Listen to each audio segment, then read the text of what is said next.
റമദാൻ മാസമായാൽ ഹോട്ടലുകളൊന്നും തുറക്കാൻ പാടില്ല.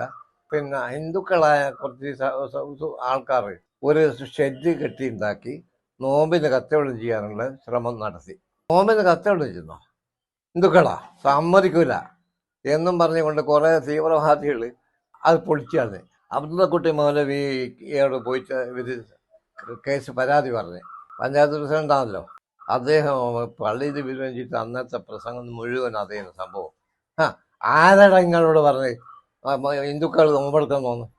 ഹിന്ദുക്ക് യായുവല്ലതിന് ആമനൊന്നും ഹിന്ദുക്കളെ നടത്തം എന്നും ചോദിച്ചിട്ട് ഒരൊറ്റ പ്രസംഗം അങ്ങ് ചെയ്തു. നിങ്ങൾ ചെയ്ത ഒരിക്കലും ശരിയല്ല, തോന്നിയാസാണ്, നിങ്ങൾ ചെയ്യാൻ പാടില്ല.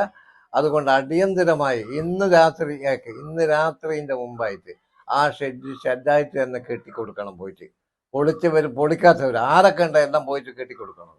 അങ്ങനെ എല്ലാവരും പള്ളിയിൽ നിന്ന് ഇറങ്ങിയ ഉടനെ പോയി അങ്ങേക്കല്ലേ പോയി ഷെഡാക്കി തന്നെ കെട്ടിക്കൊടുത്തത്. അങ്ങനെ പിന്നെ ഹിന്ദുക്കള് കച്ചവടം ചെയ്യുകയും ചെയ്ത്. എന്നിട്ട് അദ്ദേഹം പിന്നീട് ശാന്തമായി പ്രസംഗിച്ചു.